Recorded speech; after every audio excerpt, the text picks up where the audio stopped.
আসসালামু আলাইকুম দর্শক। হিউজ একটা প্রবলেম। গত কয়েকদিনে নিউমারাস পিপল আমাকে ফোন করছেন আমাদের বাংলাদেশি কমিউনিটি থেকে এবং অন্যান্য কমিউনিটি থেকে। তাদের মেইন যে প্রবলেম, স্পেশালি ল্যান্ডলর্ড এবং টেনেন্টদের কথা বলছি, মেইন যে প্রবলেম সেটা হচ্ছে ল্যান্ডলর্ড তাদের রেন্ট ডিপোজিট ডিড মেয়াদের পরে ওনারা যখন বাসা থেকে নেমে যাবেন, তখন নেমে যাওয়ার পর বা নেমে যাওয়ার আগ মুহূর্তে রেন্ট ডিপোজিট যেটা 2-3 হাজার পাউন্ড বা 1,000 পাউন্ড সেটা ফেরত দিচ্ছেন না বা অর্ধেক ফেরত দিচ্ছেন, অনেক টাকা কেটে রাখছেন। তার কারণটা কি? কারণটা হচ্ছে আপনাকে ফার্স্ট অ্যান্ড ফরমোস্ট আপনি ওই লোকটা আসলেই ল্যান্ডলর্ড কিনা, আপনি টার্মস অ্যান্ড কন্ডিশন ঠিক মতো পড়ছেন কিনা, আপনি বাসায় ওঠার সময় আপনি ইনভেন্টরি করছেন কিনা। ইনভেন্টরি মানে হচ্ছে আপনি যখন বাসায় উঠবেন, ইউগুলো ম্যাক্সিমাম বাসায় টিভি, সোফা বা ওয়াশিং মেশিন এগুলো থাকে। ওইগুলো যখন উঠছেন, ওইগুলোর কন্ডিশন কেমন ছিল, আপনি যখন নামতেছেন তখন ওর কন্ডিশনটা সেম ছিল কিনা। যদি না থাকে তখন আপনার ডিপোজিট থেকে ল্যান্ডলর্ড টাকা কেটে রাখবে। সো আপনি করবেন কি, আপনি ফার্স্ট অ্যান্ড ফরমোস্ট আপনি জেনুইন ল্যান্ডলর্ডের কাছে যেতে হবে, চেক করবেন আসলে এই ব্যক্তিটা ল্যান্ডলর্ড কিনা। হ্যাঁ, ওনার কাছে কোনো লিজের কপি আছে কিনা বা মর্গেজের কপি আছে কিনা, উনি আসলে ল্যান্ডলর্ড কিনা। ল্যান্ড রেজিস্ট্রিতে গিয়েও আপনি চেক করতে পারবেন, সেটা না পারলে আমাদের সাথে যোগাযোগ করবেন, আমরা দেখে দিব।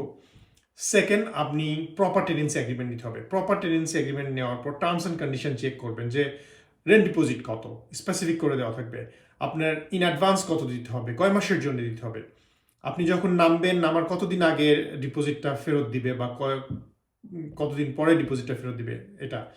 প্লাস ইনভেন্টরি যেটা করবেন সেটা হচ্ছে বাসায় ওঠার আগে ছবি নেবেন।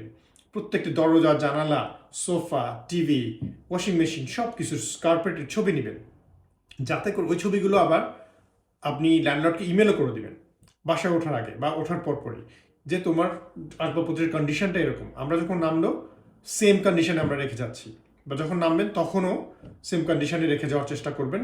তখন আর ল্যান্ডলর্ড ওই ডিসপিউট দেবে না ডিপোজিট স্কিমে যে আমার জিনিসপত্র নষ্ট করে ফেলছে ভাড়াটিয়া, সো আমি এখান থেকে আমার ড্যামেজের এত টাকা আমি ডিপোজিট থেকে কেটে রাখবো, এটা শেয়ার করতে পারবে না। সেকেন্ড থিং, মেক শিওর করতে হবে যে ডিপোজিটটা যখন ল্যান্ডলর্ডকে দিবেন, ডিপোজিটটা যেন ল্যান্ডলর্ড ডিপোজিট প্রোটেকশন স্কিমে, গভর্নমেন্ট 3টা স্কিমে আগের ভিডিওতে আমি বলছি, ডিপোজিট প্রোটেকশনে ডিপোজিটটা প্রোটেক্ট করে। প্রোটেক্ট যদি না করে আপনি তাকে সু করতে পারবেন, আপনাকে রিপোর্ট করতে পারবেন।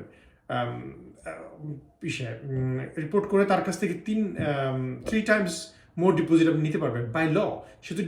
সে যদি ডিপোজিটটা প্রোটেক্ট না করে, সে ল ব্রিচ করবে, সো সে ল্যান্ডলর্ড বিপদে পড়বে। সো এইগুলো লক্ষ্য করতে হবে। এইগুলো যদি ঠিকমতো করেন, আপনার ডিপোজিট 100% ফেরত আসবে। তাছাড়া আপনি যদি ডিপোজিটটা সিকিউর না করেন, তাহলে আপনার সমস্যা।